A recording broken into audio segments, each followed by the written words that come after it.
We interrupt this program to bring you a special news bulletin. The Japanese have attacked Pearl Harbor, Hawaii by air, President Roosevelt has just announced. December 7th, 1941, Japanese planes attacked Pearl Harbor, Hawaii, causing 2,403 deaths of U.S. Marine soldiers. Pearl Harbor received immediate national attention, with FDR calling it a date which will live in infamy. Executive Order 9066 was issued shortly thereafter, stating that the military had the authority to detain Japanese Americans in incarceration camps. Hawaii was not only the site of the bombing that initiated America's involvement in the war, but also had a large Japanese American population, placing a spotlight squarely on the territory, particularly with regards to how Executive Order 9066 would be implemented there. By navigating the conflicting narratives of nationalism and ethnicity, forces both inside and outside the Japanese American community in Hawaii achieved an unexpected compromise that prevented the large-scale incarceration of Japanese Americans in Hawaii.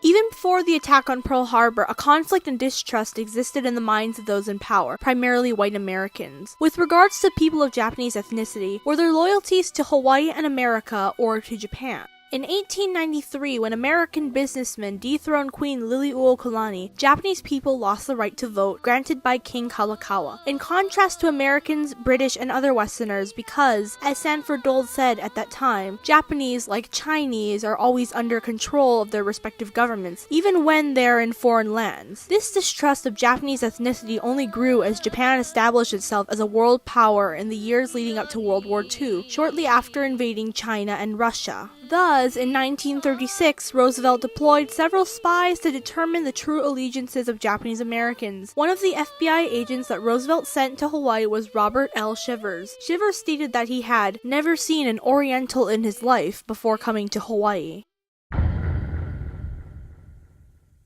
There were several advocates of Japanese Americans who, in the face of growing racial distrust and conflict, helped to foster a spirit of trust and compromise. Fortunately, Shivers encountered many of these advocates when he came to Hawaii. Shivers consulted Charles Hemingway, a University of Hawaii regent, to determine if Japanese Americans were truly a threat to America. Hemingway was a staunch supporter of the Japanese Americans, even once claiming, "I trust these boys, they are the brightest group of individuals I've ever seen." Hemingway wasn't the only person to defend the Japanese Americans. John Burns, a young police officer living in Hawaii who would eventually become governor, often defended the Japanese Americans both in person and the press. Hemingway proceeded to introduce Shivers to three key individuals from a group called the Committee for Interracial Unity in Hawaii, a committee formed specifically to defuse racial tensions and promote interracial harmony. The three individuals that composed this committee were Shigeo Yoshida, Hung Wai-ching, and Charles Loomis. After meeting with Shivers, these three individuals became important voices within the morale section, an intermediary between the army and civilian communities, which worked towards the maintenance of a unified and cooperative community.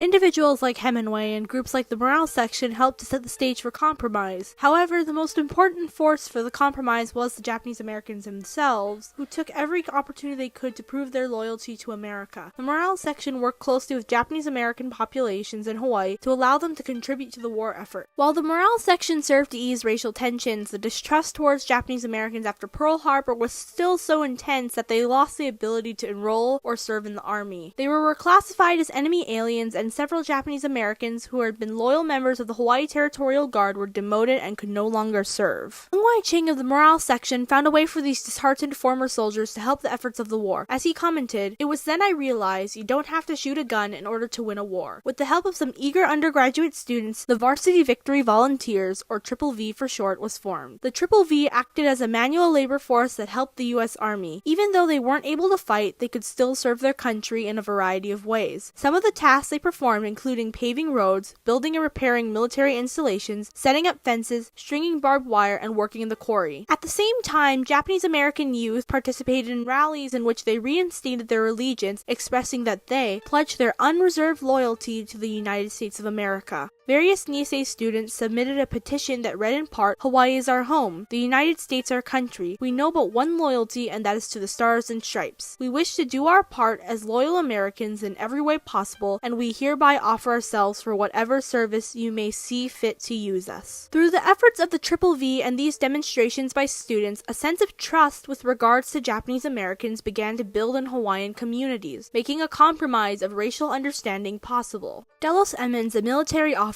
arrived on December 16, 1941 in Hawaii, and was appointed military governor of Hawaii. He immediately requested the assistance of Shivers and the morale section to advise him. Due in part to his observations of the service and loyalty of the Triple V, Emmons decided to allow the enrollment of Japanese Americans into the army. Many of the Japanese Americans who served in the Triple V gladly volunteered to join the newly formed 442nd Regimental Combat Team. According to the Americans at the time, they said that so many Japanese Americans wanted to sign up to go to war that there was a shortage of typewriters. Many Japanese Americans knew that if they were to join this fight, they would likely die, but they still fought on, believing that it was their duty to fight in the war. This idea was not universal among Japanese Americans across the nation, however. While the efforts of key individuals, including those in the morale section, had largely circumvented the need for large-scale internment in Hawaii, on the mainland, and particularly the West Coast, there were no such protections. Shortly after Executive Order 9066 was issued, many Japanese Americans were incarcerated across the West Coast. Many of those interned on the mainland did not share the same enthusiasm to serve in the war as those in Hawaii. 10,000 Japanese Americans in Hawaii signed up to fight in the war, but only 1,500 from the mainland signed up. Frank Yamazaki, who was interned on the West Coast, thought the idea of joining the war was insane and objected to join the 442nd, saying, They kick us around, and now you're going to have to go and prove that you're an American. That's to me, it was just pure gut. I had no intellectual understanding of this or anything. From my feeling, it was totally wrong. Take us back to Seattle, get our parents, get our hotel back, get us back into what we were. We were American. How come the German friends I had, they weren't evacuated?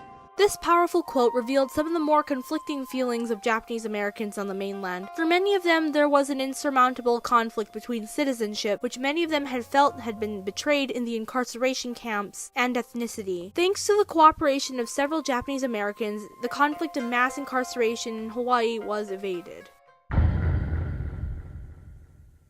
In Hawaii, by the time the attack on Pearl Harbor occurred, the seeds of compromise had already been planted through the efforts of key individuals like those in the morale section that would eventually lead to the prevention of mass incarceration in Hawaii. As a result, although some internment occurred in places like Honolulu and Sand Island, the scale of arrests was shockingly low compared to mainland states like California or Texas. Efforts made by the Japanese Americans living in Hawaii to demonstrate their loyalty, like the Triple V, helped to nurture trust and further encourage compromise by convincing Emmons to reinstate enrollment of Japanese Americans into the military. The performance of the 442nd Regimental Combat Team and the 100th Infantry Battalion, which were the most decorated units of all time, served as a capstone, firmly solidifying Japanese Americans as loyal and patriotic in the minds of the country. Of course, this change in perception wasn't instant. The drawings and attitude of Theodore Seuss Geisel exemplified this. Prior to and during World War II, Geisel frequently drew racist caricatures of the Japanese, fueling the sentiments of distrust towards Japanese Americans. Yet, after a 1953 visit to Kyoto, Geisel's attitude towards the Japanese changed. He eventually wrote the book Horton Hears a Who and dedicated it to his newfound friend from Kyoto, Mitsugi Nakamura, as an expression of appreciation and apology towards the Japanese and all people. He also expressed regret for many of his previous racist cartoons. Many years later, a political change in the US occurred. What would be known as the Redress Movement occurred in the 1970s and eventually led to the Civil Liberties Act of 1988, which provided a presidential apology and $20,000 to the former surviving detainees of Japanese incarceration camps. It's important to note that some detainees rejected both the apology and the money, refusing to forgive the country for its discriminatory actions. Today, many Americans recall the unfair policies of wartime internment and use it as a legacy to fight discrimination against other groups. A recent example of this was when Hawaii's Attorney General Douglas Chin stood up to Trump's Muslim travel ban. In his contestation, he wrote that he was heavily influenced by the Japanese that were interned back in World War II.